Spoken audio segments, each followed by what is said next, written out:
Hello, friends, and welcome to a very special episode of Nostalgia Talk, episode number 100. I can't believe I just said that. Yes, that's right. This is the 100th episode of Nostalgia Talk. It's been a long time coming, 4 years of doing this, and we finally made it to triple digits. And joining me for this very, very special occasion is the one and only Tyler Bunch. Greetings. Thanks for having me on. I feel so special. Centurion. Well, you should feel special for not just an occasion like this, but for your incredible career. For anybody who doesn't know, Tyler is an actor, puppeteer, and voice actor who is well known in the Muppet world for Bear in the Big Blue House as Treelo, Doc Hogg, and Pop, one of the otters. Has done Elmo's dad Louie and Baby Cookie Monster, Buzzword, Mr. Gameshow, and many others on Sesame Street, as well as doing voiceover for Niblet on Abby's Flying Fairy School. He did Grampu on Ubie and various characters for the Muppets franchise, and WordWorld, has done anime dubbing, and was also on Between the Lions. So it's incredible to have you here for this incredible occasion and also for your incredible career. Tyler, welcome to Nostalgia Talk. Thank you very much. Excited to be here. Thank you for, doing my resume so well and almost chronologically there. Oh, wow. Well, I think in the question list, we've got everything here chronologically, but let's start at the very, very beginning. How did you become interested in acting in general? So, I was gonna be a zoologist. From the time I could talk, I was all into animals. I knew everything. Back when I was a kid, besides Ranger Rick magazine was a thing, there was also, in Ranger Rick, you could order these cards, collectible cards, that came in a green case, plastic case, with pictures of animals on the front, and then on the back you had everything about them, species, genus, where they lived, what they ate, what their habits were, blah, blah, blah. And I had collected enough of those that they kind of ran out of the ones they had produced on living animals and started going to dinosaurs. And I had just about all of them completely memorized.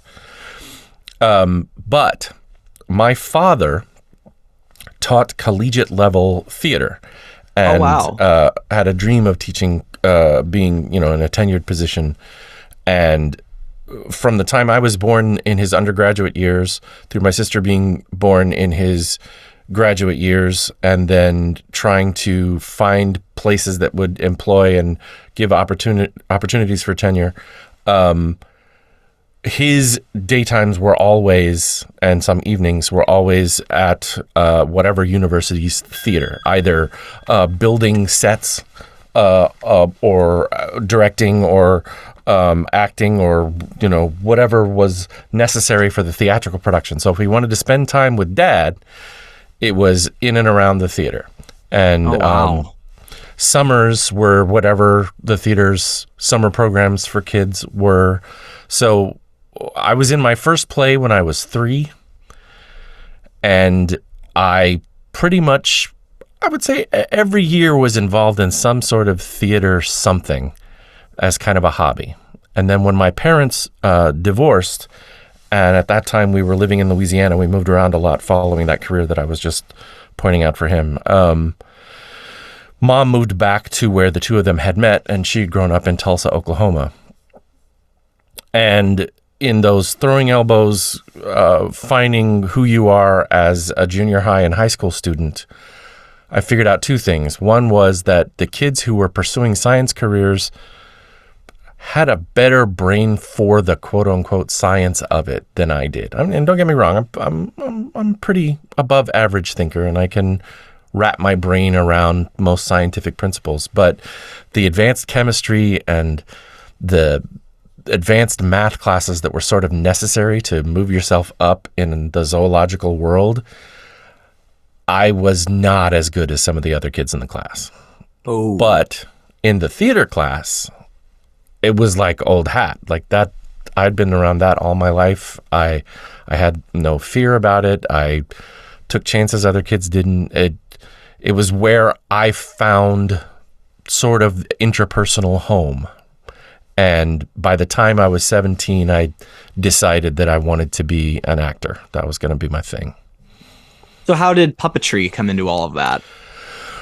Two different ways. The first was that the teacher in high school who was in charge of all of the various classes that I had to take moving my way up through the high school roster, a woman who he knew contacted him because there was this mall that was being built in Tulsa. And this particular developer who had built malls all around the country included in the mall a marionette theater as part of the reach out to the public attraction, if you will, so that moms could come and drop their kids off at the marionette theater while they did shopping or just have something to do during the day. So I, as a summer gig, went and learned how to do marionettes. A show would arrive in a box, all the puppets wrapped up nicely, and back then we had cassette tapes. And there was a pre-canned show that we would just kind of move the dolls when appropriate, the figures, pardon me, rehearse the show for a bit, and then we would put it on its feet. About a week to 2 weeks into the run of the show, the new one would arrive because, as I said, this developer had built malls around the country. The shows would just kind of rotate. And there was always one show out of rotation that would show up, you'd rehearse. As soon as you were ready, you would pack up the one that you were doing and send it off to the next place and start performing that one, and then the new one would arrive, and they would skip-stop around the country in all these different malls. And I got pretty good at it, but marionettes didn't really grow on me. In my estimation, they take kind of a dancer mentality to really get into that stage picture flowing movement, where I glommed more into strong character work. I like to put characters in front of people and part of the stories. So for me, that kind of performance was more about the hands-on puppets. Well, assuming it was. At that point, I didn't really know much about the other forms of puppetry. That was all I'd experienced. So then flash forward to my college years, I had pushed puppetry into a couple different areas and different theater experiences I had, like helping people build things for theater productions. There was a production I was in college where I was playing a character who was supposed to be playing fetch with an imaginary dog. It was part of the character's sort of psychosis almost. And I thought it would be fun if rather than just imagining an invisible dog, that if I took what looked like he had turned one of his socks into a dog puppet so that he could actually have a scene with this dog. And luckily, the writer of this play was coming to see it, and the director asked, would you be cool with it? And he was like, sure. So my first puppet creation was this dog for a play called Lloyd's Prayer. And a friend of the family who had seen that, a very dear friend of the family, one weekend was basically, you're into the puppet thing, right? And I was like, I guess I am, sure. And she said, here, and tossed me this newspaper where a gentleman by the name of Todd Coyle, who had worked as a local hire when they needed people to do the bigger events when Jim Henson first started doing things for Disney down in Florida. So the Muppets at Walt Disney World, where they needed lots of people to fill out some of the bigger scenes where there were tons of puppets, but they didn't want to have to ship everybody down who was an experienced Henson Muppet-style performer. They had local auditions. And this guy, we were in St. Petersburg, Florida, had gone to Orlando and done the auditions and been invited to be an extra and learned monitor-style puppetry for the first time. And this was for that Disney World special? Correct. Oh, wow. And so he then went home after having learned, monitor puppetry for basically the first time, but having been a skilled arm and rod or hand and rod style puppeteer, mostly for church events for his whole life. He built his own puppets and done that kind of stuff. And the whole monitor thing was kind of new for him.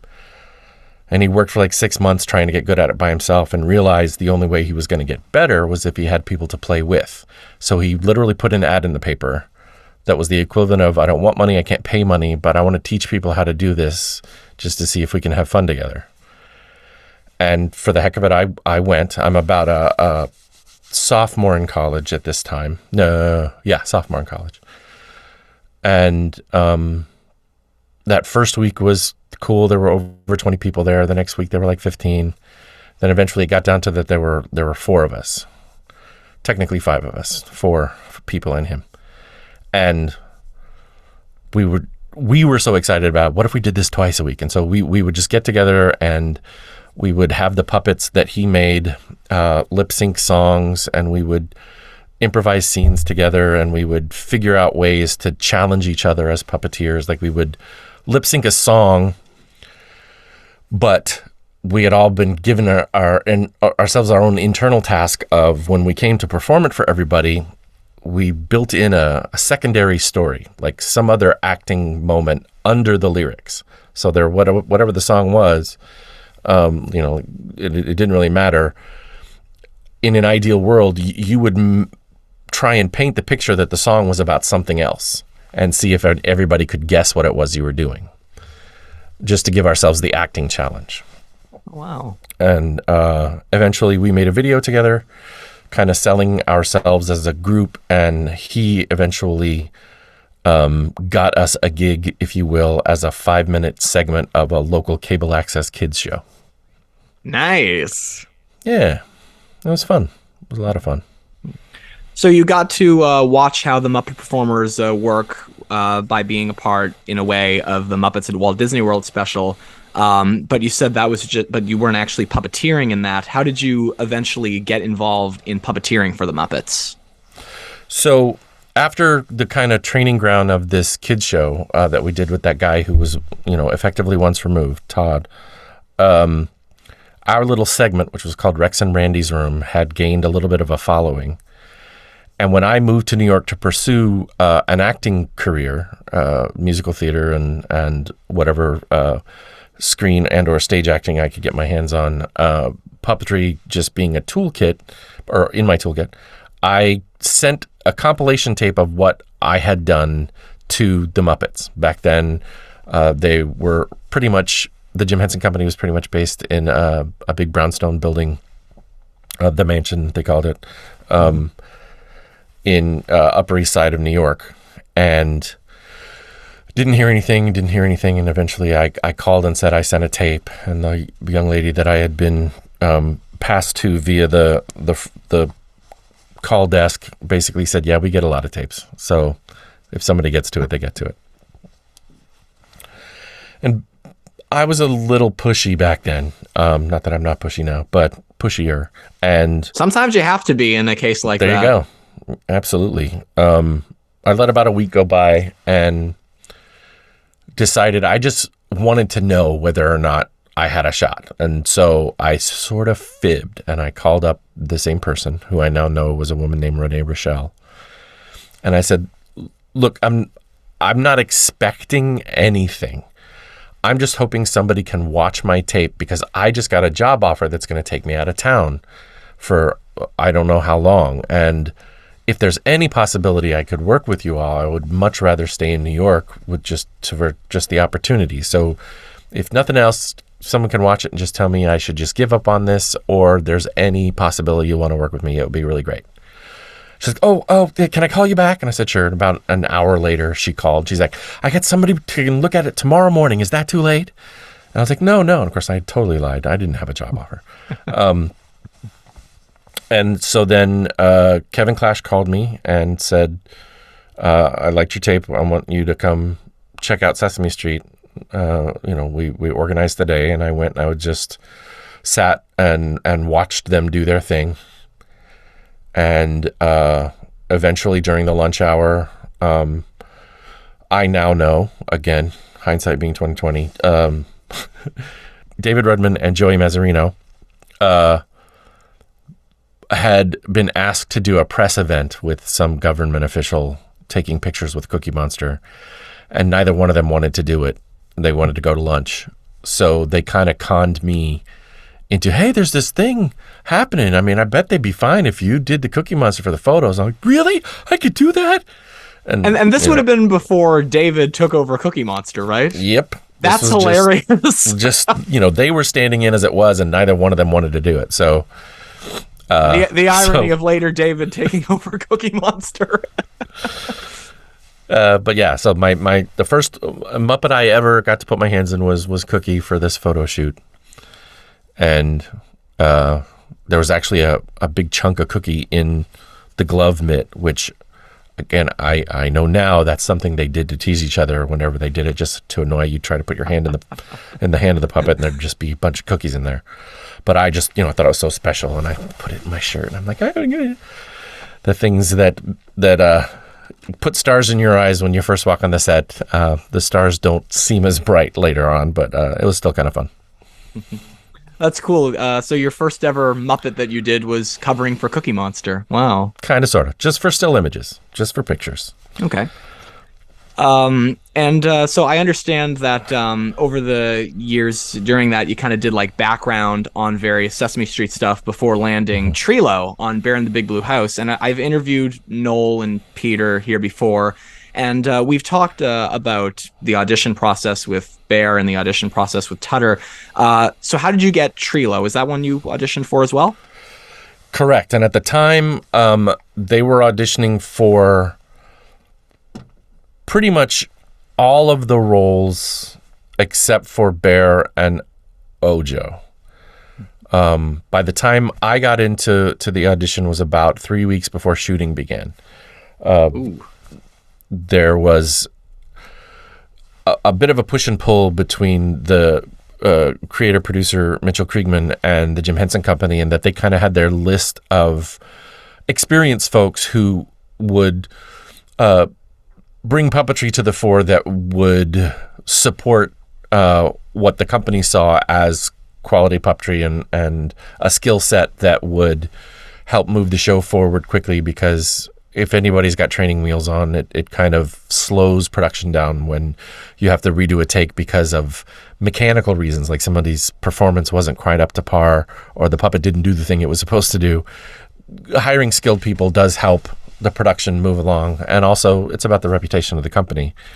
Understandably, they had a list of folks that they preferred that he would pick from, and he just wasn't seeing what he liked, specifically for Treelo. But also at that time, and I don't know if this is letting too much of the cat out of the bag, but Peter was in a bit of a negotiation with them because he at that time was a regular on Sesame, and doing Bear would mean he would have to step away from Sesame Street. So they weren't really sure whether or not Peter was going to be there. So at the time we were auditioning, they were still auditioning for Tutter, who at that time was just called Mouse, I think. I think the name Tutter happened in a few weeks after I think that. that's correct. Yeah, Peter told me originally it was named Mouse.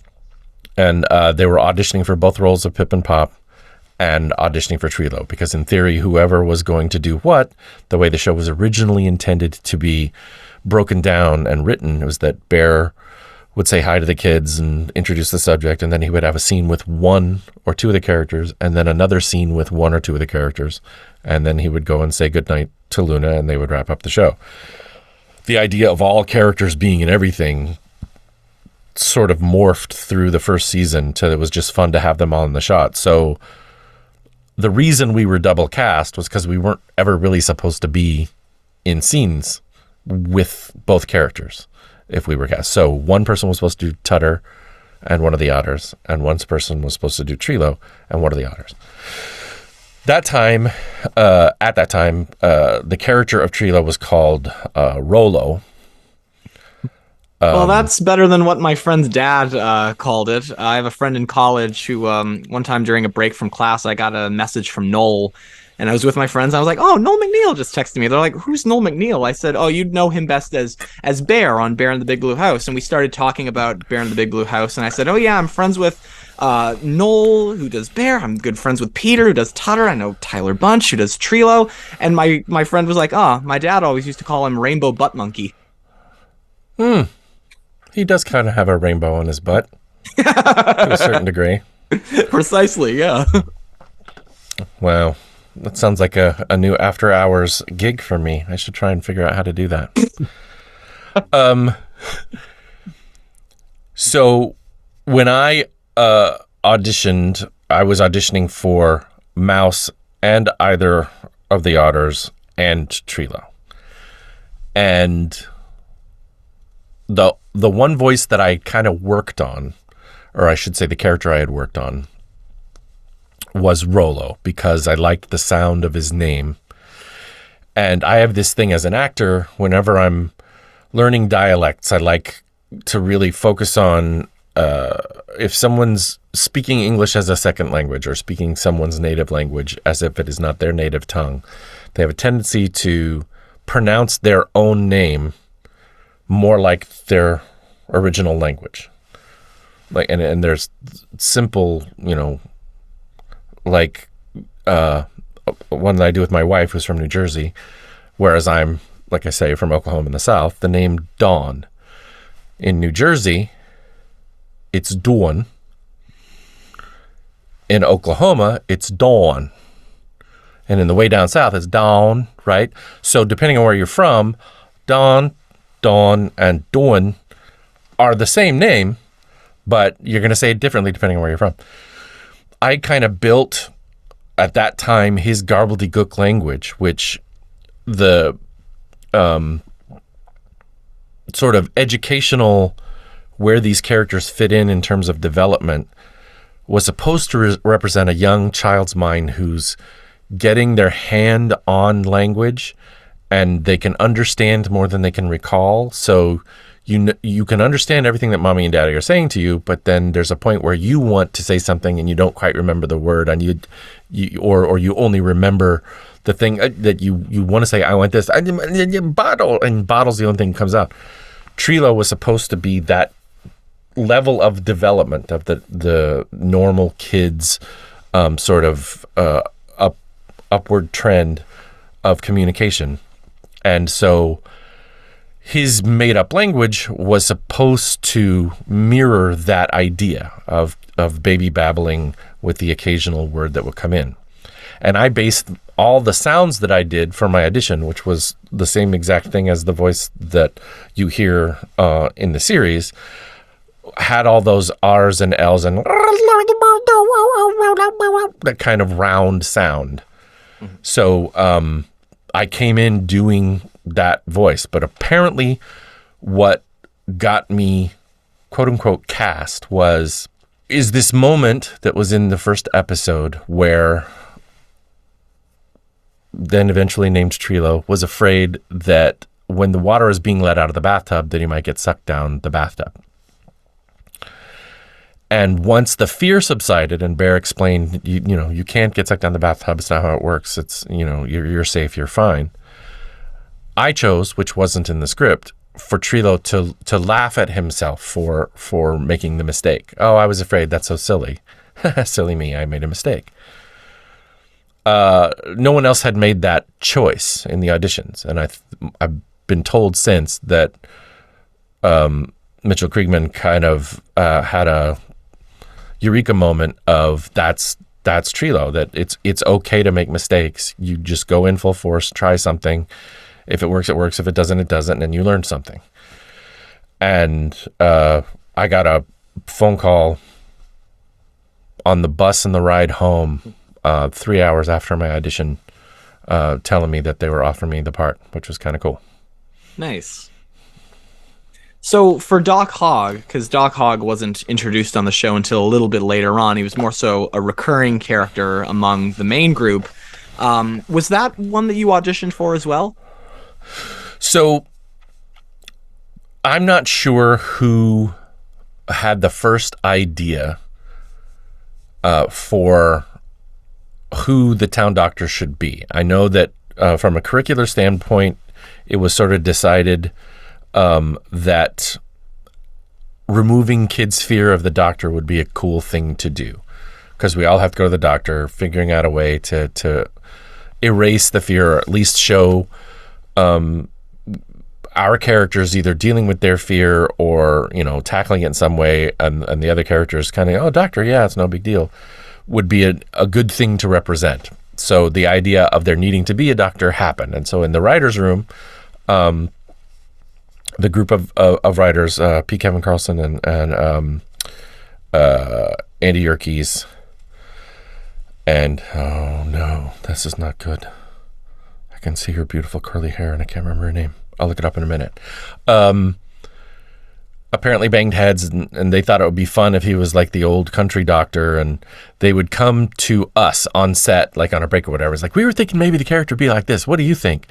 And over the course of 2 or 3 times of that, they kept coming back to this sort of old Southern Doctor foghorn leghorn style sound, and wouldn't it be funny if he was a pig? And yeah, big round pig with the, he can squinty eyes, and actually I don't know how much. Boy. Exactly. And I don't know how much of the physical detail they had thought of when they brought the idea of this town doctor pig to Paul Andreyko, who wound up designing him as he had designed the other characters for the show. But it's one of the first times that a character one of the only times really, that a character that I performed on a show was a complete collaboration. From the idea of, the curricular end of things to the writers deciding, what kind of feel he should have. And then between Peter and I think even Jim Cooper at one point kind of pitching ideas about what he should sound like. And then it just kind of settling on, well, no, that thing Tyler's doing is the thing that sounds good. It was really an all minds melding kind of moment for that character.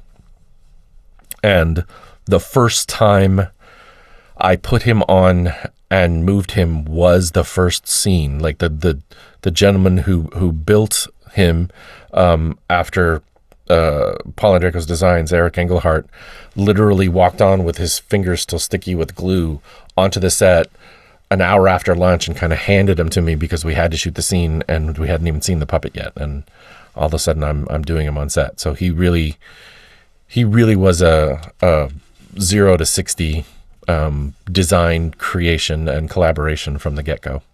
Wow.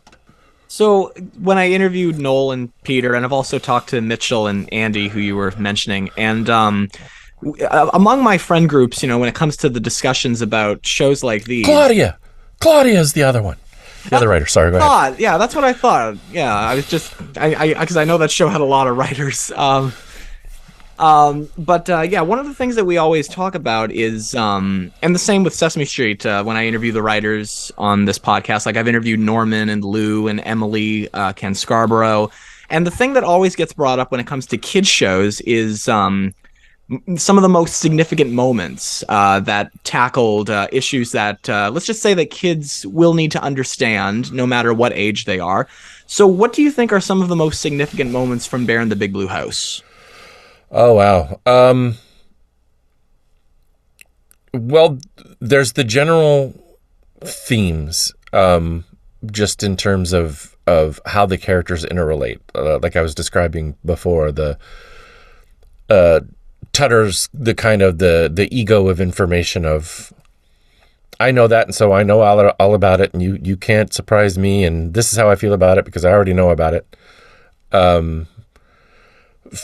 Trepidation, fear, trying things new, but then trying it anyway. And then Pip and Pop are the best part of a friend or a sibling relationship. And then I already described Treelo and Ojo with the kind of, confidence building, get out into the world, stand on your own 2 feet, sort of latchkey kid-esque attitude. And how all of those characters approach any subject is really what's interesting. So it kind of didn't matter the subject. It was being able to see it through all of those lenses and understand that everybody's opinions about it are valid and everybody's just at a different place with things. Mm-hmm. But the notion that we did, again, going to the doctor and trying to deal with that, how everyone celebrates things differently and has different levels of appreciation for things that they celebrate. There was, of course, the disaster, the storm. Oh yeah, that we did, which was kind of inspired by the 9/11 tragedy. If it hasn't been told to you that season that we were stepping into in September of that year, September 11th was supposed to be our first pre-recorded read-through day for that season. Oh my God. And I was actually on a train. I was on the platform waiting for the train, obviously not consuming media, and smartphones were not as big of a thing. They weren't really a thing at all yet. So news was still about news bulletins, or if you figure out ways to listen to the radio or television. I was 2 towns toward New York from my little town of Stratford when people were coming on the train talking about things that are happening in New York. And eventually the train that I was on was the last train to go into Manhattan, but we stopped at the 125th Street station and the doors did not open, and they said this train's going back, and it turned around and went back because they were shutting everything down for safety reasons. So it took about 3 hours before I actually understood what had been happening. And because of that event, at that time we were shooting at a place called Chelsea Piers, which is an entertainment complex. It's also the studios that we shot at. Also Law and Order did some stuff there, and some other major shows did stuff there. But it's, like I say, it's an entertainment complex, so it has an ice skating rink. And they had shut down the whole complex, and they were planning on using the ice skating rink as a temporary morgue in case they found any bodies. Oh my God. Which, of course, unfortunately, it was never necessary. It just wasn't necessary, which is really, really sad. I'm sorry you went through that. Well, what's amazing is that what I'm describing to you, and the reason I'm describing it to you in this way, is that it really was a horrible, horrible bit of time for everybody, because, you know, we saw the destruction, we saw the pain. We all had at least one friend who either knew somebody intimately, or I had a friend who was actually in one of the buildings and managed to get out. My aunt was actually, she was working for the New York Rangers at the time, and she was in New York when it happened. She was going one way and everybody was racing the other direction. She's like, what is going on? Yeah. It was so personal for all of us that Mitchell's idea to create the show of the disaster completely came out of that. Like, it was not even on the radar until after that pretty horrible event. So we were all very much emotionally invested in that particular, I think it was 2 episodes that linked together. But yeah, that was talking about, you know, adult subject matter for kids. One could argue that it was a bit selfishly cathartic for us, but certainly a worthwhile thing to do, and even more relevant now with as many communities as are experiencing tragedy nowadays because of climate change, in a more literal one-to-one of what happened on the show. So still relevant. Well, talking about things that are relevant when it comes to significant moments on Bear in the Big Blue House, one thing that gets brought up a lot on the show in particular is something I can kind of relate to from a couple of weeks ago. I got my 5th COVID vaccine. And, of course, the thing that comes into my head talking about Doc Hogg is just say ow. Say it now and it's over. Ow. Nice. Yeah, that's what it's like for me, because like I really don't like needles, but if it's got to be done, it's got to be done. So they sit me down, they're like, so what stuff do you like to do? And I'm like, well, I like to. So, and it's over. Yeah. We should have added that. We should have added just say no and it's over. Yeah. Good thing I have a bleeper. So moving on from Bear in the Big Blue House, was Muppets from Space your first ever feature film? It was yes, it was the first one that, well, it was the first feature film that I got to be in as a Muppet performer, the equivalent of an extra. I only say that because I was an extra in a couple of other movies. Like, you can point, you know, if you sit and watch, and I can sit and point of things that I was in. I think Godzilla was shot before. The Godzilla with Hank Azaria and Matthew Broderick? Yeah, I think that movie was awesome. I think that was shot before Muppets from Space. No, I can't remember. I think you're correct, actually, because Godzilla came out first. Yeah. So yeah, I'm gonna have to watch it and look for you. Right? Yeah, but it's obviously not the same. I mean, being an extra as a human on the set versus being an additional performer for a Muppet film, 2 very, very different expectations of output of work. But yes, they were a little behind schedule, and in order to finish on time, what they decided to do was separate the shooting into multiple units and bring some extra people down. So I was only there for the last 3 days of shooting. All the little odds and ends and pickups and things that hadn't been done, or the last few large group scenes that have been scheduled but just hadn't been done yet. So group scenes like the beach. The beach scene had been done. Okay. But like the opening montage, Brick House, that was being done in layers. So they hadn't done Kermit's front layer yet. So I'm doing Kermit's arms for the last few measures when they do the last big chorus as the when finale. When they're song. Dancing together. Yeah, yeah. So I'm Kermit's arms there, and then the rats in the maze, the big overshot of the maze when they're going through stuff, and again, all these little odds and ends things. But yeah, that was the first Muppet movie I was a part of. And then you got to be a part of the reboot with Jason Segel and Amy Adams, where you not only did background, but you also had a couple of speaking parts as well. That is right. So there were a couple of us that were hired as additional performers that were there for the entire run of the film. Mm-hmm. I was lucky enough to be one of those. The one I had done in similar capacity that wasn't a feature film was The Muppets Wizard of Oz. Mm-hmm. Before that, which was I think I want to say 2003, 5, I can't remember. But yes, in the Jason Segel movie, and in the Muppets Wizard of Oz, that was the only time I performed and voiced Janice. There are people who wish that I had never done it, and I appreciate their opinion.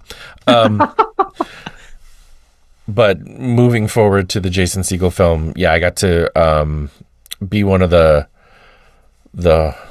unhoused individuals with the Hobo King, played by Zach Galifianakis, and then various and sundry background things, and then Foozie the Muppet. Mm-hmm. And just for anybody Muppets who doesn't know what we're talking about, so with this Muppet movie, it's the Muppets trying to get back together to save their franchise from an evil oil baron. And so in order to do that, they do a little telethon in the style of the Muppet Show. But there's some competition with this copycat act called the Muppets, which are literally just thug punk versions of the Muppets. And they are the sort of Damocles hanging over the head of the Muppets, because basically if they can't buy themselves out of their contract with Tex Richman, he owns the persona of the Muppets, so he's just going to give it to these other characters. Right. So they're not only are they quote unquote competition, they literally are threatening the Muppets with taking over everything that they have been or will ever be. Mm-hmm. And you also got to perform, I read on Muppet Wiki that you got to perform an iconic Muppet character for us Muppet fans. You took on Thog in that movie. Yes. Part of the aim of the director was he was dead set on making sure that a recreation of the original opening theme song from the Muppet Show take place in the movie. And for him, one of those iconic moments was when Thog, comes down through the archway and does, yeah, because he was in the center, minutes. So you always pay attention to the performer that's in the center stage. Right. So pretty much the whole reason he was rebuilt for the film was for that moment, and then he was put in other places in order to justify his existence for being there for that moment. And Jim Krupa was the freelance builder put in charge of making him walk again and rebuilding the character, because the old one had been trashed for quite some time. And sort of interestingly, in trying to find photo evidence to understand his scale, because there weren't designs that included measurements, he used one specific photo in general that showed his scale as compared to Jim. But a combination of whatever lens was used to take the photo and whatever projector he used to project it on the wall and make Jim the right height. Jim was a little downstage of the character, like the way they were positioned in the picture, and making Jim his full 6 foot. Was he 6'3"? How tall was Jim? I should know how tall Jim was. His full 6 foot self. Thog appeared to be about 8 feet tall, almost 9 feet tall, which is not really the case. Thog was not really that tall. Oh, wow. But once the sketch had been done with those points and everything, now Thog, rather than just being a thing with a head on a guy, so that maybe makes him, maybe the top of his head around, possibly with his ears up, maybe 7.5 feet. Now he's 9 feet tall and almost 6 feet around, as opposed to 4 feet, which it all seemed well and good. Everybody's like, wow, he's bigger than I remember, until that first day that we tried to have him walk through the arches and he just wouldn't fit. Well, hold on. So that wasn't in the script? He actually couldn't fit? He actually literally couldn't fit through the arches. Yikes. I mean, I probably could have squeezed through, but it would have deformed the shape enough that it wouldn't have looked comically right. Something would have looked weird. So we just made the gag of him being stuck like he grew from the last time. Which seems kind of realistic because, Sure. People change over time, and like it was established in the movie, it takes place in the actual Muppet Show time frame, and they're like, oh, we haven't seen the old gang together in a long time. And Floyd, do you think we should have rented a bigger car, man? I mean, can you imagine trying to fit Thog in that thing? Yeah, it was very heavy, very dark inside, and yeah, he was enormous. Enormous. Jeez. My God. So you've done a lot of one-off characters on Sesame Street and a lot of semi-recurring characters. I mentioned a few in the intro, Buzzword and the recent game show host whose personality changes depending on the episode. But in recent years, you've gotten to take on Elmo's dad, Louie. And it's funny, when I was talking to Ken Scarborough, he was talking about how the writers wanted to establish more family connections with Sesame Street. Like, we've seen a lot more of Bert's brother Bart. Abby now has a step family. And we're seeing a lot more of how everybody's families kind of interact with each other. With Louie especially, because Elmo's the big star. So how did you get to do Louie? Because I know it was Bill Beretta at first. Yeah. At the time he was created for the Sesame beginnings, and then eventually some military contracts stuff. They do videos to help military families who are dealing with issues of psychological and a relationship nature when a family member has to report for duty and is gone for a while, and how you deal with communication, how you deal with them when they come home, and all that stuff. So Louie was initially built for parent-child relationship modeling. And at the time that they came up with the character, Kevin Clash and Bill Beretta, Kevin was really excited to work with Bill. They sort of collaborated on who he was and what he did and what he sounded like and all that stuff.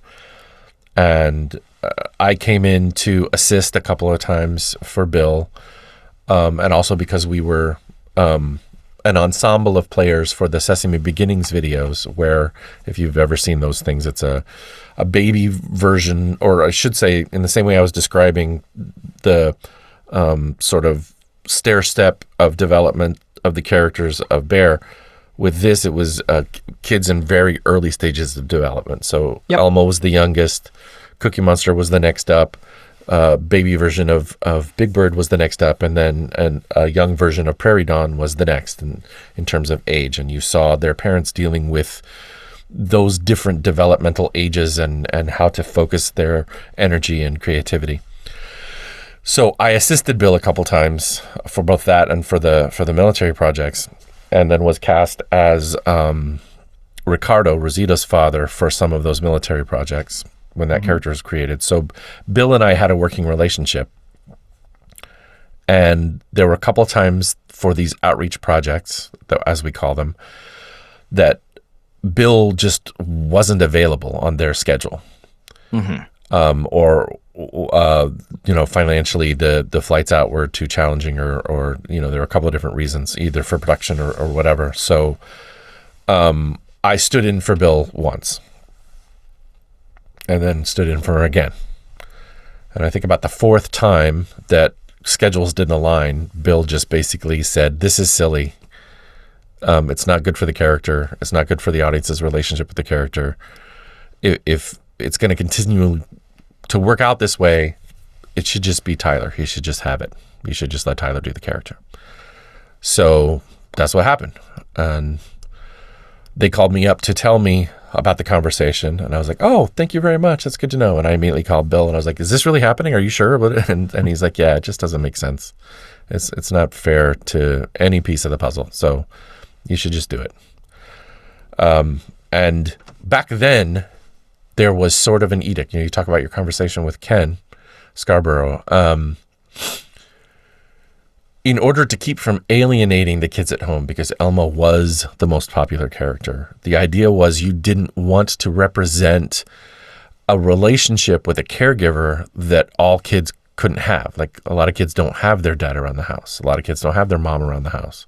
Some kids are raised by their grandparents. Some kids don't have any actual parents, and they're either raised by relatives or they're adopted, whatever it is. And the notion that you literally represent Elmo's caregivers, you risk alienating the kids who see themselves as Elmo, who don't have a daddy at home. So the original intention was to never have Louie on the flagship show on Sesame Street proper. Oh, okay. He was not ever supposed to be there. But in later years, it became obvious from what the show wanted to do in terms of its relationship with the audience and with the kids coming up and with the families, bringing Sesame Street into their home, modeling positive caregiver relationships became more important than any concerns about alienating any specific kids. So the idea that you represent strong, heart-filled, as adjusted as possible caregiver-child relationships was too much of a win-win to worry about alienating kids. And it may have been that the alienating kids was more of a concern than it needed to be. I appreciated it at the time. I got why it was happening, but I also totally understand why it became important to try and show kids and parents the good ways to communicate with each other. And you also brought up Sesame Beginnings, which of course is where Louie was introduced, and of course now we've got Louie on the regular show, and he had a very, very big part on that Christmas special with Jim Gaffigan and what's her name, Audra McDonald, is that correct? Yeah, where he was telling Elmo the story of how Christmas came to Sesame Street, which I loved, and I do actually remember you posting online about it when it aired, and you were like, "Oh, Jim Gaffigan's in it." And then 3 months later, my dad texts me, "There's this comedian named Jim Gaffigan, and he's coming here to Halifax." And I was like, "Yes, I've heard of him through Tyler Bunch and Frankie Caro." And my dad's like, "Do you want to go? He's hilarious." And I was like, "He's good enough for these guys, good enough for me." So I have to ask, what was that like to have all those celebrities there for that special? So it was so studded. There's a lot. We've done a couple of those Christmas specials where there were tons of famous people around, and it depends on your action. One of the things you realize when you shoot it, or when you watch it from a production mindset. Louie's never in the room with any of those people. Like, right. Louie reading the story is completely separate. So that work of me doing a lot of the acting with Louie wasn't with any of the celebrities at all. That having been said, I do have lots of strong memories of other times when we had lots of celebrities on set. one of the stories I tell is one of the other Christmas specials where Sheryl Crow is there and she's playing her guitar. She comes in strumming a guitar. Oh boy, is my mother going to be jealous of that. And every time she'd walk into frame and every time she'd turn, she had her guitar on there, she'd turn to play and she'd smack the crap out of my head with her guitar. Every time. My God. Every take, and so finally, when we were on about take 4 and I'm like trying to avoid it and it's just really, really hard. Someone comes in and they give me a hard hat. So I put the hard hat on and so that it won't hurt. And of course, that's the one time she missed my head and didn't hit it at all. But invariably, it doesn't matter, who it is. And again, Jim Gaffigan was very professional and awesome. Side note, a buddy of mine and I, when I was in my struggling artist days, started a sketch and improv group together that we called One-Eyed Maud. It was named after his differently abled Pekingese dog. And One-Eyed Maud had several very talented members, one of whom, Jeannie Louise Noth, eventually Janine became Janine Gaffigan. So wow. We had a sketch and improv troupe together, and she actually met him because our sketch group performed on the same night as Jim at one of the comedy clubs in New York, and that's where the two of them met, and eventually they have a life and several kids together. Anyway, side note story. That is so cool. That is, wow. Pretty much anybody that walks on the set for the first time and gets to actually see the Sesame Street set in person has some sort of emotional reaction. You just come to expect it. And a lot of celebrities wind up kind of having their teary-eyed moment of like, holy crap, I can't believe I'm here. It's really funny how starstruck the stars get when they come onto the set and one of their favorite characters starts talking to them. It's kind of awesome. I'm glad you brought up the celebrities, because that was one of the questions I had here, was if there were any favorite celebrities that you've worked with on the show. Besides Sheryl Crow smacking you on the head with a guitar. There's always going to be isolated moments of just fun, and one of the most interesting moments that I remember, and it wasn't even really about a scene, he did a bit with Matt Vogel, but when Sir Ian McKellen came on the set, I saw one of the most fascinating examples of how much someone's energy can control a room, because whenever famous people are there, people who work for the show who wouldn't normally be on set somehow manage to arrive, right? So whenever there's all of a sudden 6, 7, 10 times more people than have ever been there. We're all in the corners training and looking or whatever. And Sir Ian came in and everybody was kind of, and you hear the normal hub. And he leaned over to have a conversation with someone and was talking very low. I just started to tell the story, and I couldn't even tell you what the story was. I just know he was telling a story, but because he was saying it at this volume level, everybody shut up, like they were leaning in trying to hear the story because he was talking, and everybody wanted to hear what Sir Ian McKellen was saying. And it was amazing because he eventually clocked that everyone was listening and kept on with the story until he was done, and then that was it. And then everybody kind of went back to their normal activity. But when someone of that much import walks in, people stop and listen. It's fun to watch that kind of energy bump up against itself. I love that. Especially, yeah, and with what you were saying about celebrities who come on, Joey Mazzarino once described it as the moment you walk on the set of Sesame Street, you instantly turn 5. And the person I've heard him talk about this in interviews, the person he always brings up when it comes to celebrities who are just so bloody excited to be on Sesame Street is Michelle Obama. Oh, okay. Mm-hmm. Yeah. I had heard him say that Roscoe Orman was there. I love Roscoe. Like, I've talked to him before, not on this podcast, but I've communicated with him before. And she says to him, "Can I give you a hug?" Like, that's awesome. Yeah, she's a hugger. She's very cool energy. She's a very neat person. So she actually I think has her assistants schedule time to be able to meet people one-on-one so that they can get hugs. Note to Eliza, my sister.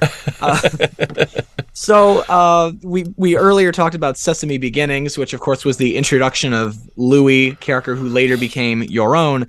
But prior to that, you got to do Baby Cookie Monster. And speaking of, actually, Ricky Boyd, who of course did Cookie Monster's grandma, you know, I talked to him about this a lot. He loves collaborating with you, like the bottle and the cookie on Abby in Wonderland.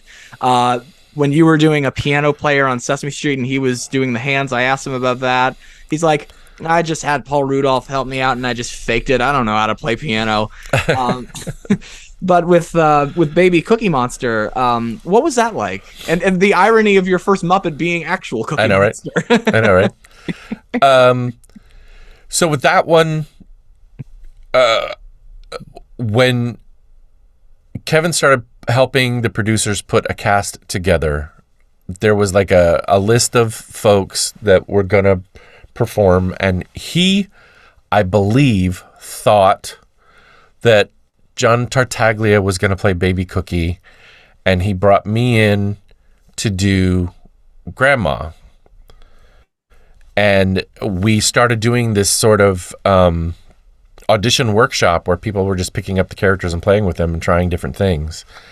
And in trying different pairings with one another, Ricky started doing his grandma, and we all just fell out laughing because it's just such a great character, and her cadence and the way she talks is just don't really, need really my fun. brooch.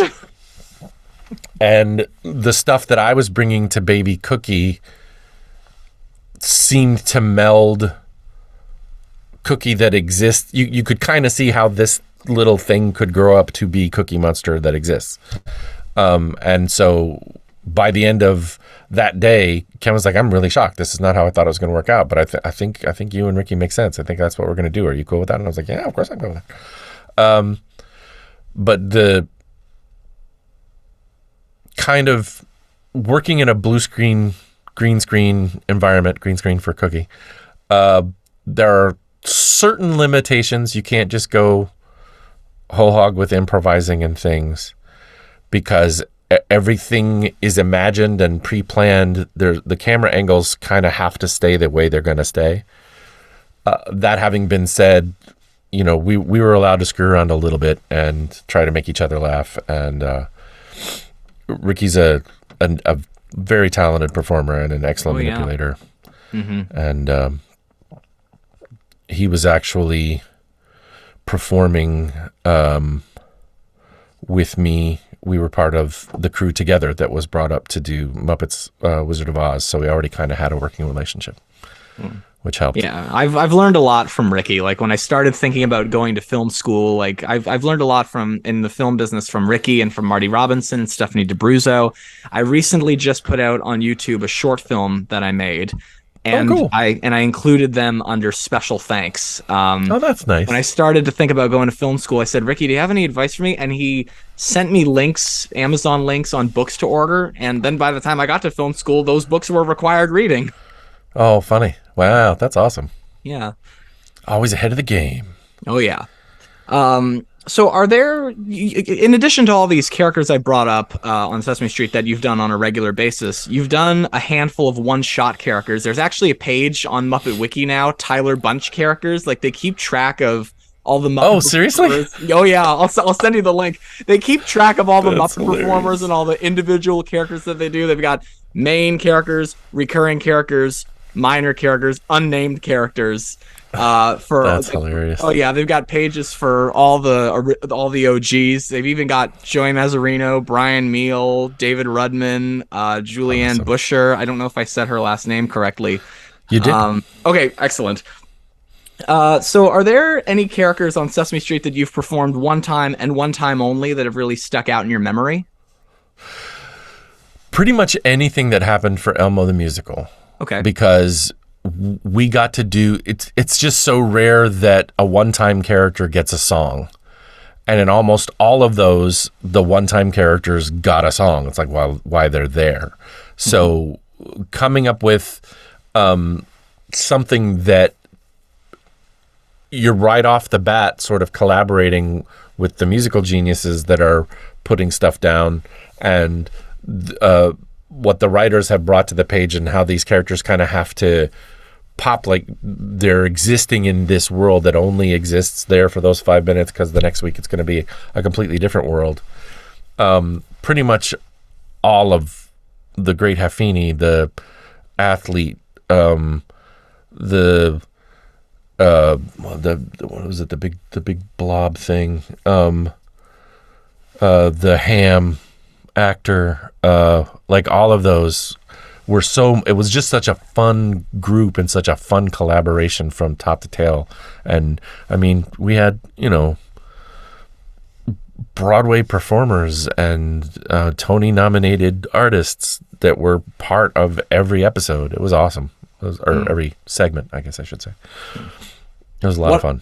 One of my favorite one-offs that you did was in a segment about physical activity, but using fairy tale characters to promote it. It was Sleeping Beauty, which was played by Leslie, and just as she's finally sleeping, in comes you as Prince Cha-Cha Charming. Oh, yes, I remember that one. Yes, I remember him. Cha-Cha-Cha, I remember him. Yep. Going back to celebrities and also the Disney Muppets, you performed on the Muppets short-lived ABC show as well. Mm-hmm. Do you have any? And that like you said with Elmo the musical, like every one-off character got a song, and every episode of that show had a celebrity, usually more than one. Do you have any favorite celebrities from the Muppets ABC show that you worked with? Oh, that's a good. I will admit that while I was there with that, most of my efforts were kind of focused on trying to figure out how to help.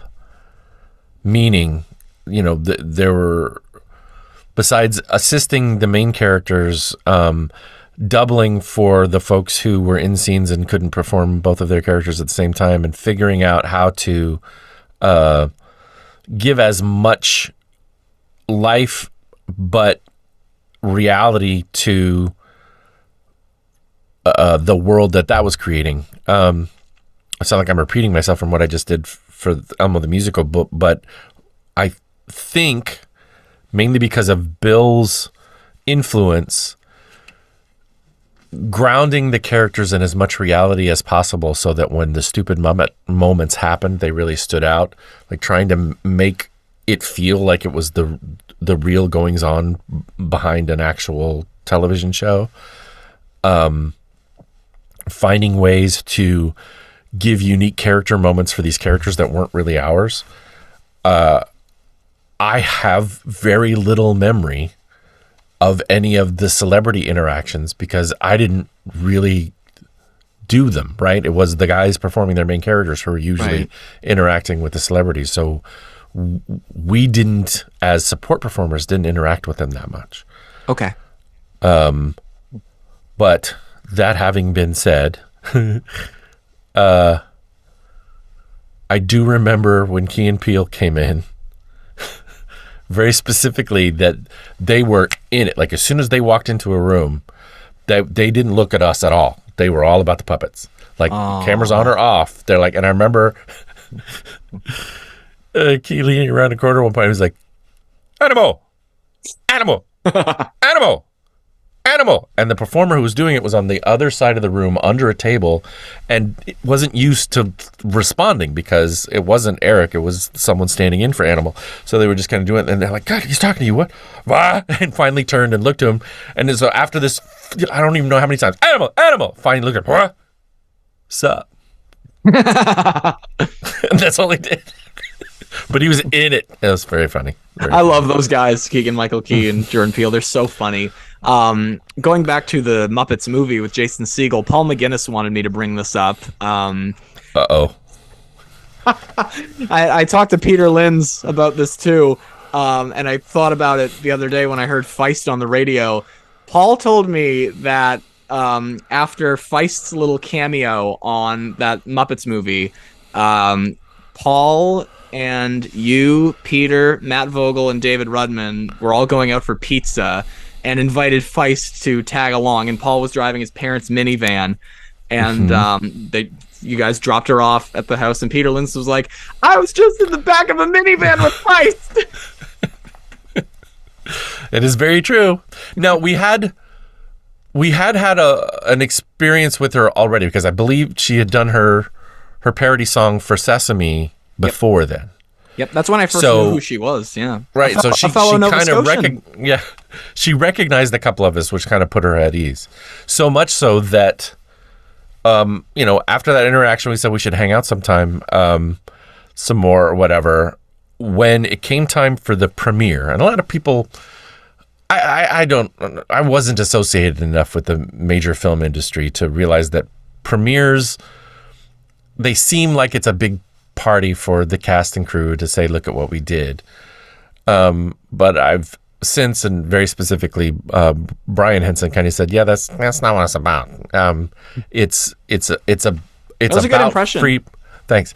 It's free, if you will, heightened publicity for the movie, meaning putting somebody into the thing, hoping famous people show up, and you have famous people saying nice things about your movie, and those famous people saying things gets picked up, and it's kind of contagion of advertising with not having to put out commercial dollars for said advertising, right?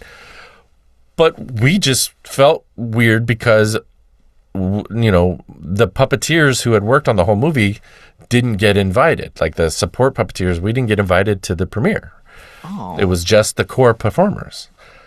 And I was like, it wasn't very cool, and I was kind of bummed about it. And I can't remember what the occasion was. I think she came for reshoots for pickup day. And we're like, yeah, we didn't go. And she's like, well, I'm going. You should just come with me. And I said, what? It's like, yeah, my publicist really wants to go, but screw him. You'll go with me. So I went as Feist's date to the premiere of the movie. Walked down the carpet with her. Wow. And every time press people would try to talk to her, she'd say, you should talk to him. He's a puppeteer in the movie. She shoved me the way because she didn't really like talking to the press people. Mm-hmm. But it was awesome. So I got to go to the premiere because of Feist. And I would assume that you did not take Paul's parents' minivan. That is correct. She had a car. She picked me up, actually.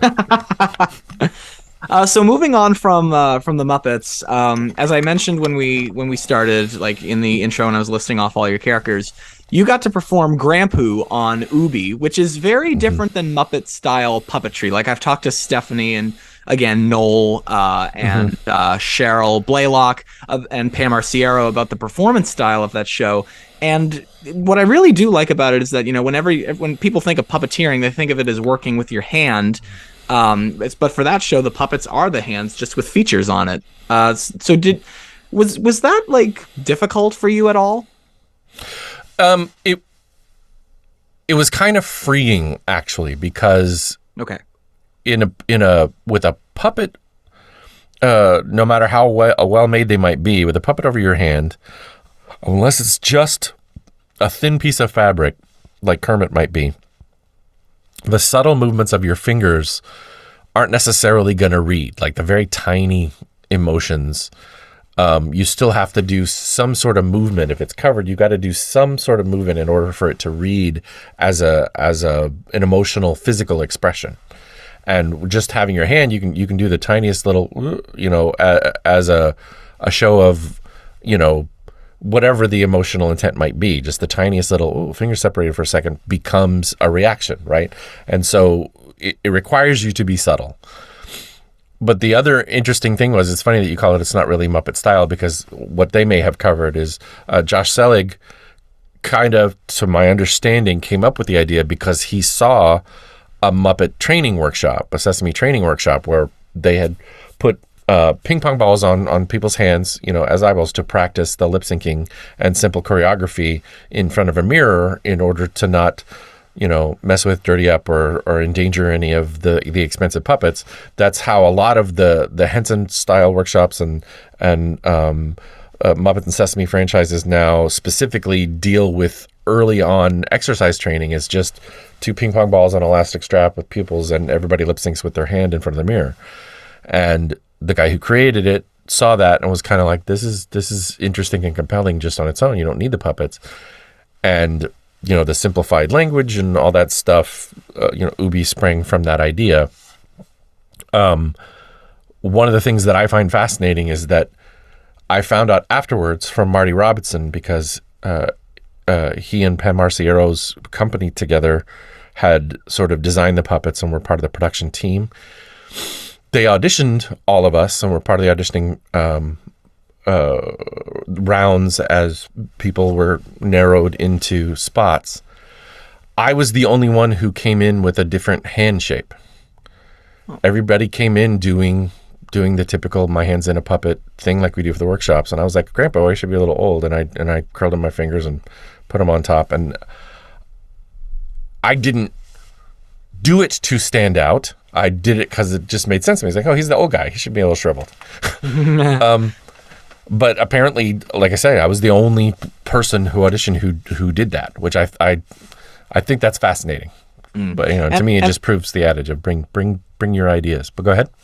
I was going to say that I love the relationship between Ubie and Grampu, because people don't realize it is a very special relationship that a kid has with their own grandfather. I'm very close with my own grandfather. I saw something on Facebook, let's give a big shout out to all the grandparents. When we're kids, they know all our favorite books and all our favorite toys, So yeah, the relationship between Ubie and Grampu, we actually didn't have Noggin in Canada, so I never actually watched the show until, I don't know why that is. Wait, you're Canadian? I am Canadian, yeah. So yeah, I never really watched Ubie on TV. I have watched it online. And yeah, the relationship is just, I feel I can relate to it. It's amazing how many people now, because obviously when it came out, there are individuals now who are anywhere between 20 and 26 who have very formative, strong memories of seeing Ubie for the first time. And kind of around the world. So I spent a couple of concert dates touring with Coldplay, helping them with some puppets. Nice. And I bring it up because it was one of the few times that I was kind of out of American culture and somewhere else in the world, talking with somebody, and we'd go and wait to a little after party or whatever while they were packing everything up before we went back to the hotel, and we meet people, and so you're doing the puppets, you other stuff, and between Bear in the Big Blue House and Ubie, if that information would come up and I would crack out with sort of doing the basic vocal characteristics for them, people just bust into tears, oh my God, it's my childhood. It's really, really cute, really sweet to watch, and it's amazing how much it touched people. Talking about shows that touch people, another show that this podcast is very well connected with is Between the Lions. Ever since interviewing Chris Surf, that was a very, very early one. And it's funny, actually, I got a hold of him and I was like, okay, well, we got to talk about Between the Lions, of course, but I haven't watched the show in years. So I typed into YouTube Between the Lions, and I tell this story a lot on the podcast. The theme song starts and everything's kind of looking familiar. Yeah, exactly. Like the making of the words come on and come in and kind of changing the letters of on and in, that's looking familiar. And then it gets into that really upbeat kind of gospel sound. And I swear to God, I started crying. Oh, wow. Mm-hmm. That's awesome. Yeah, it's that one.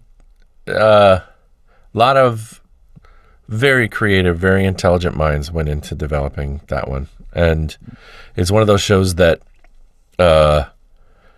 kind of ate itself to death because there were so many experienced folks who had been along the ride for so many other things that they had the ideas for the toy designs and everything they were going to do, and they put all the toys on the shelves at about the same time or shortly after the show premiered.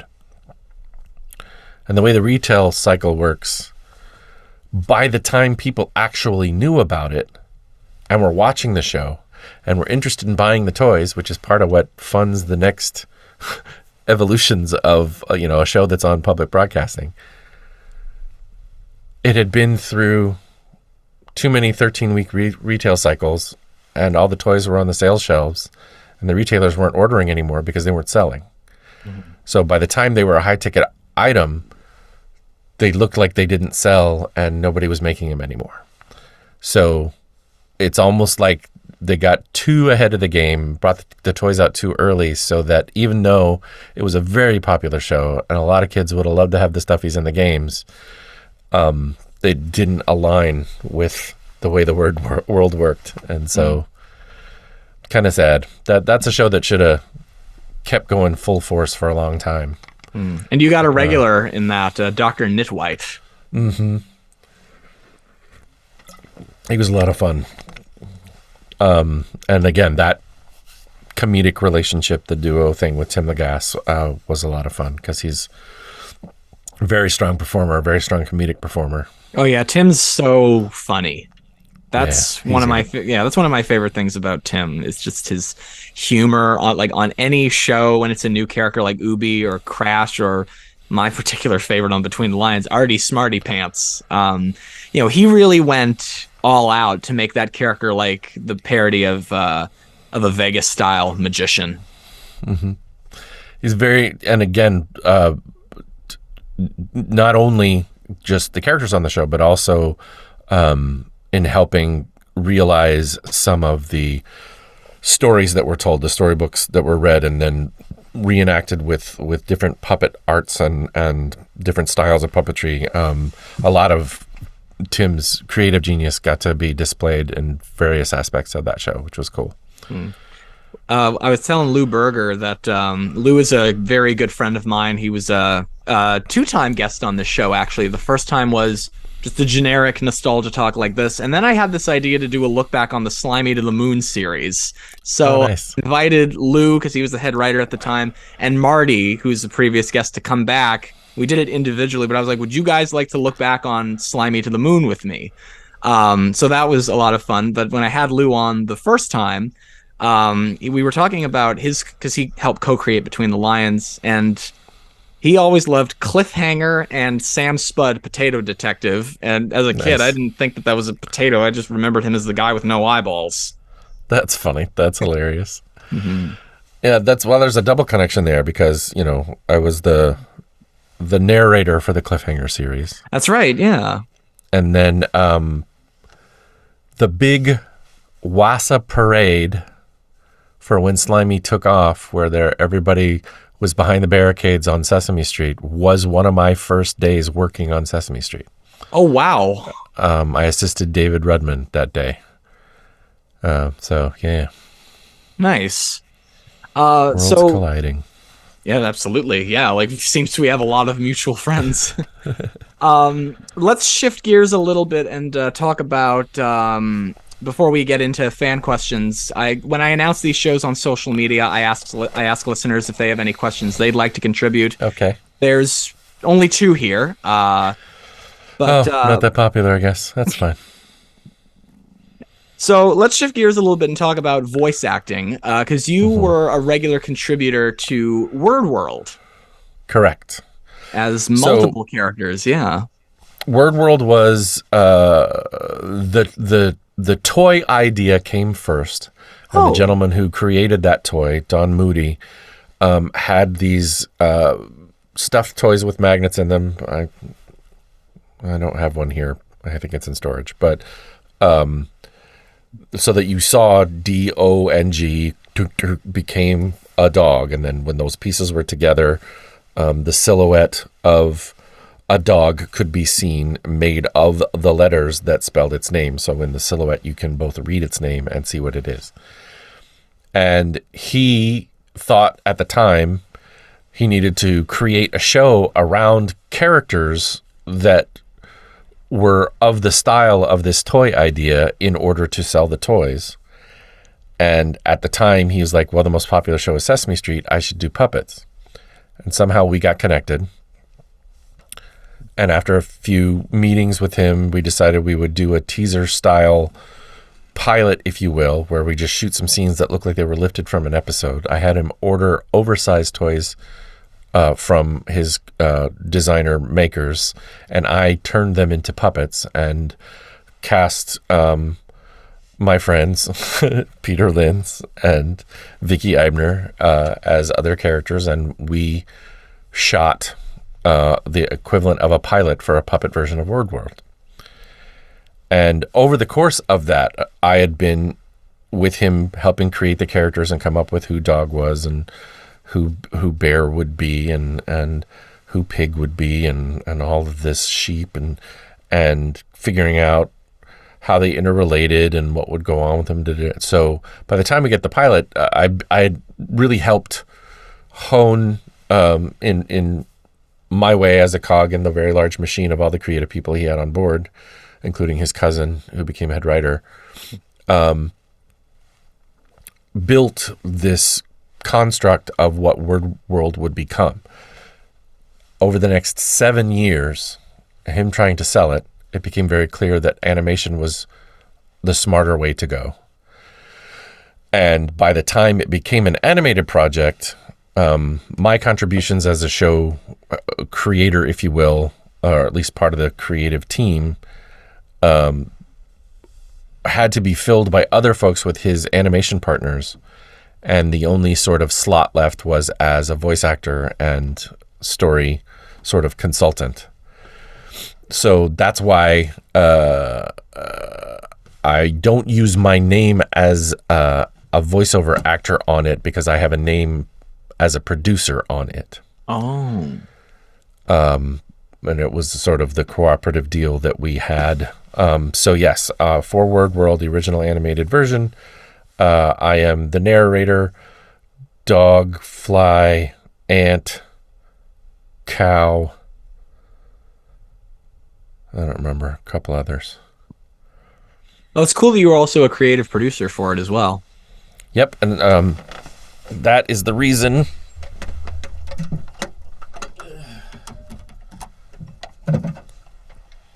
I have this.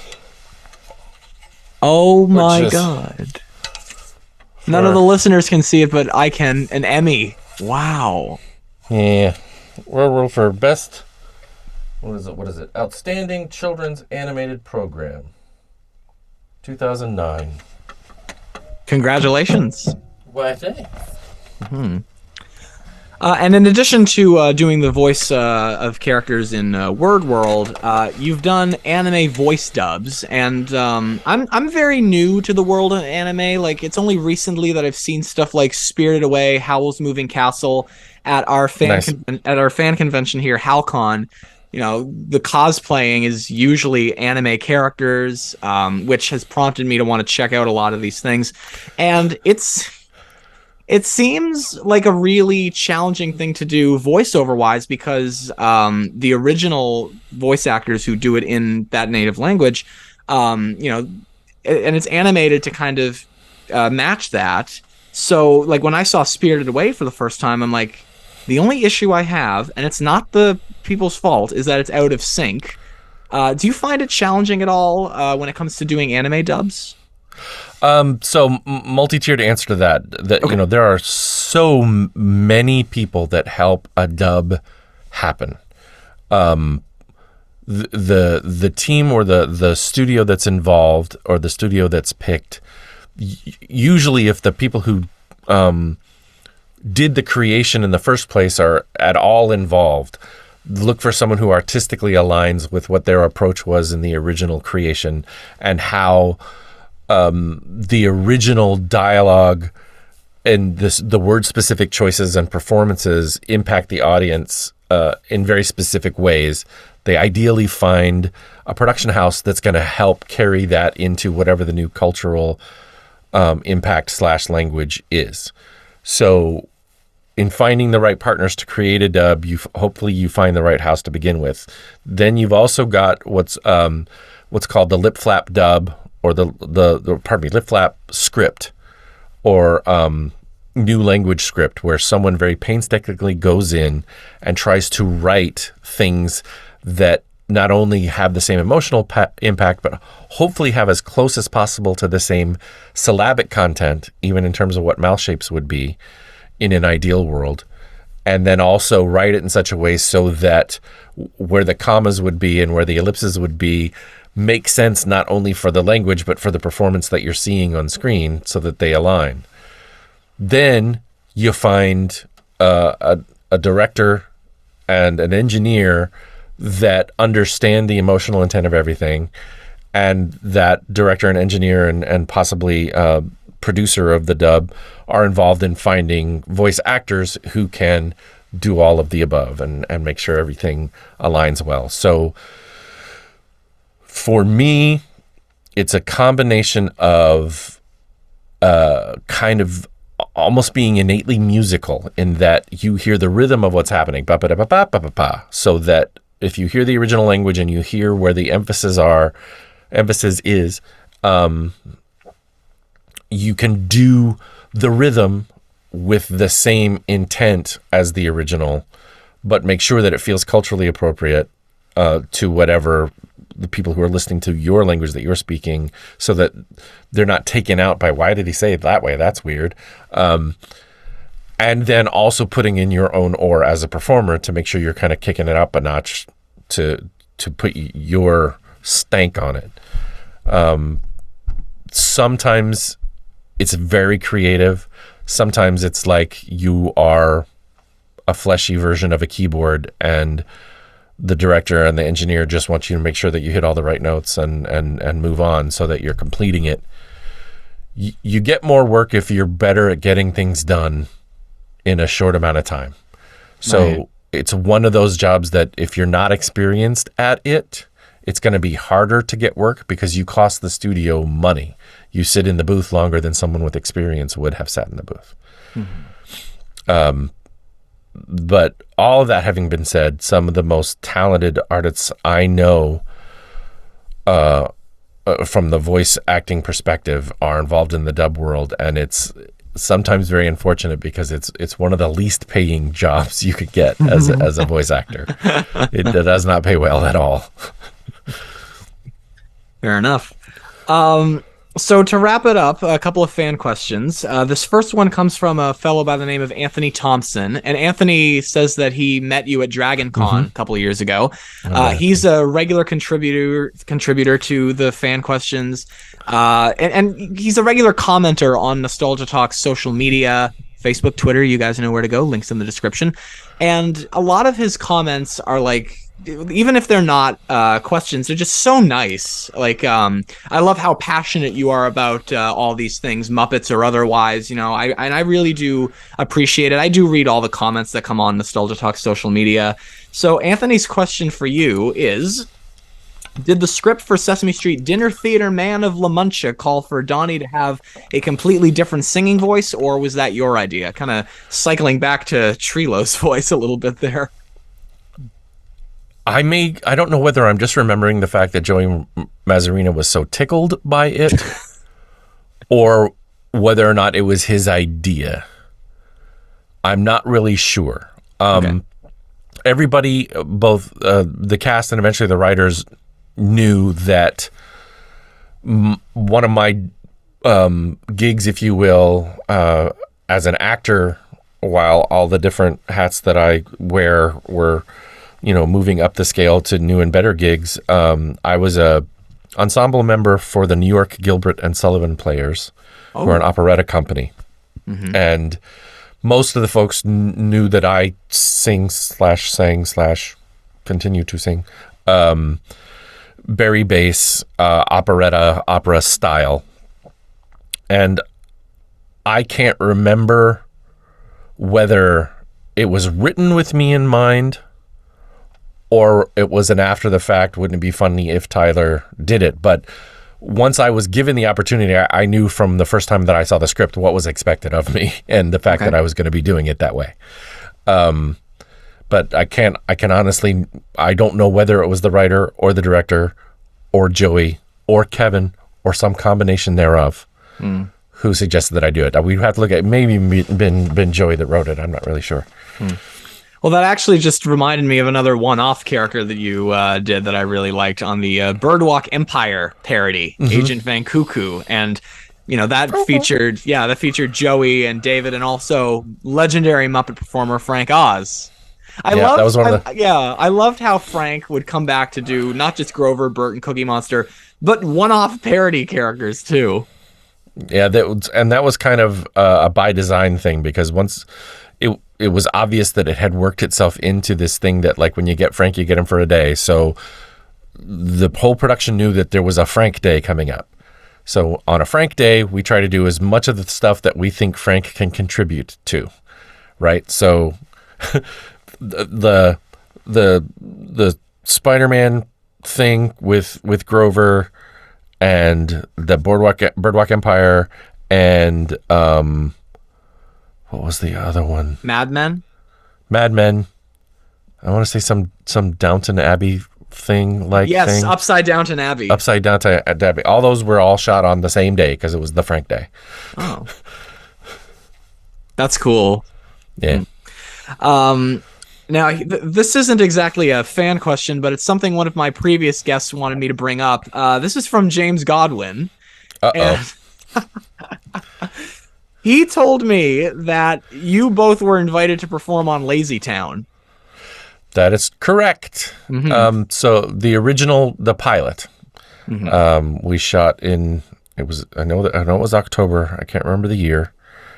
But yes, both of us, because of other involvements with Nickelodeon, went out and got put up in sort of guest host housing. They had people who were local business folks or whatever basically just give us their houses for the week that we were there, or let us stay in their houses, so to speak.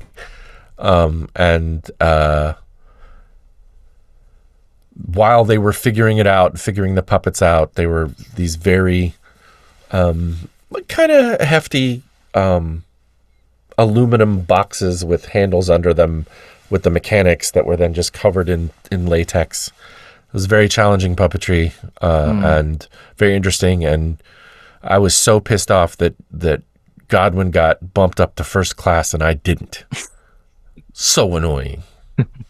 One of my previous nostalgia talks was actually a reunion of 5 of the Lazy Town cast members. We had Chloe Lang, who would later go on to do Stephanie. We had her here. Jody Eichelberger came. Amy Garcia came. David Matthew Feldman came. And Julie Westwood all came. And that ended up becoming, and it still is, my most popular nostalgia talk yet. Let's hope that because cool. This is a big number, that we can get it up that high too. Very, very cool. Mm-hmm. Awesome. Okay, well then so in Pokemon, those of you who are just real Pokemon fans, I'm Halucha, Incineroar, the bad guy for one of the whole seasons, Lysandre. Who else do people? Oh yeah, and Incineroar, if you know, made the crossover to a very popular video game, Smash Brothers. Hey. So it's my voice doing Incineroar in the Smash Brothers video game. So there you go. Nice. So hashtag all that crap. Well, that's all I've got here. Is there anything you want to say to wrap up? Oh no, this has just been really great talking with you, and I feel very honored to be the 100th dude or interview, and thank you for spurring on the interest and the passion about making this style of media, because as much as we did just talk about the dubbing and the animation, the live puppetry is looking like it's going to be harder and harder to get people to make things that get widely distributed and get budgets that make them look really awesome and blah, blah, blah. So keeping the art alive, even if it's just talking about what has been done, I really appreciate it. Well, I want to say a couple of words to all the listeners. So as Tyler and I mentioned, this is the 100th Nostalgia Talk, and I can't even believe it myself. When this all started, like, I was doing my last year of college from home. during COVID, and I was watching all these live streams of a lot of people who I really enjoyed in the media, whether that be puppeteers, voice actors, film people, what have you. I'm like, this is so cool that people are getting to do this. I want to try this. And episode number 1, of course, Mike Peterson from Fraggle Rock, who's a great friend and teacher of mine. I really appreciate Mike coming on for the first, and it continued to grow over time. Patrick Bristow, Bob Bergen, Marty Robinson, Chris Surf, so Leslie Carrera. I mentioned the Lazy Town cast. Who else? Daniel Ross, who did Donald Duck for a couple of years. Billy Barker, Rosalina from Mario. That was a popular one among my friend groups because we all love Rosalina. Fran Brill for episode number 50.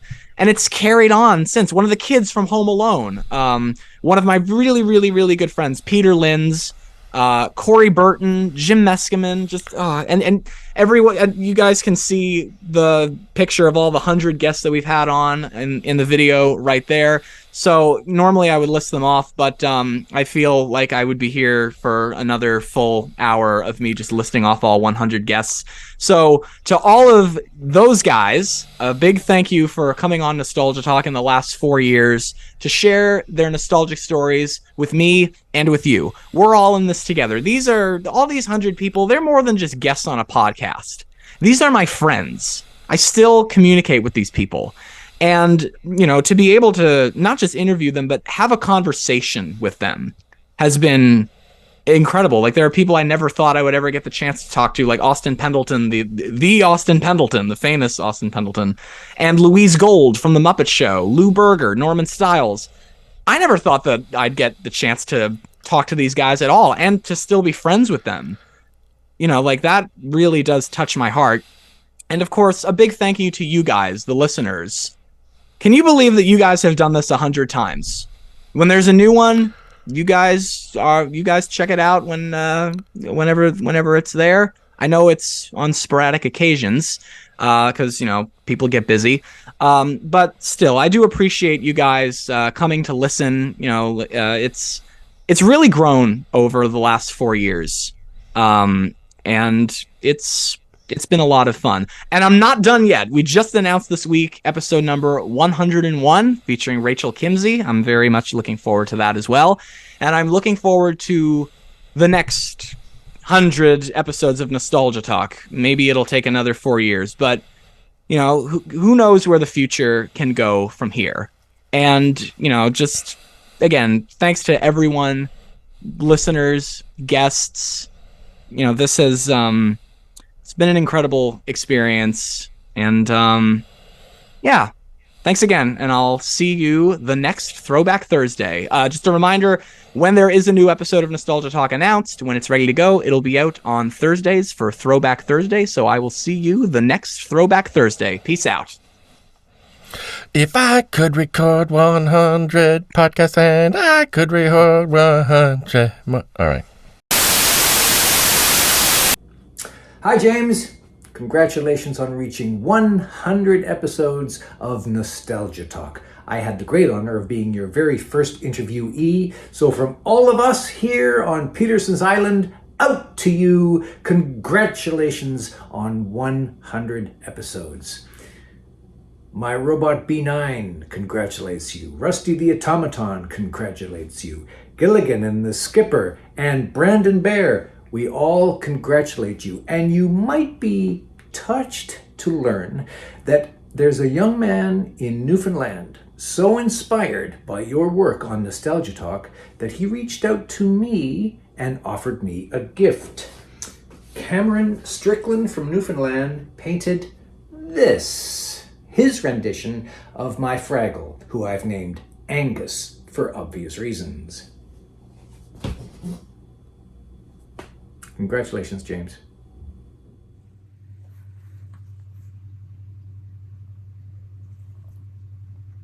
Hi, James. 100 years of nostalgia. That's a lot of nostalgia.